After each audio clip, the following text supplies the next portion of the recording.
দুনিয়াটা হচ্ছে ঋণ, কথা মনে রাখেন, এটা একটা নসিহত।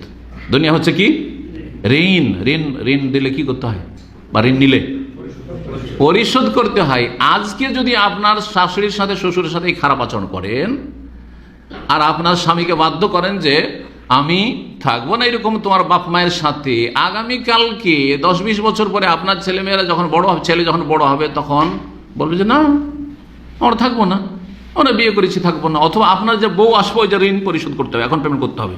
আমার শাশুড়ি জুদা থেকেছে তো আমিও জুদা থাকবো, আমি কেন থাকবো আমার শাশুড়ির সাথে? এটা পছন্দ করেন?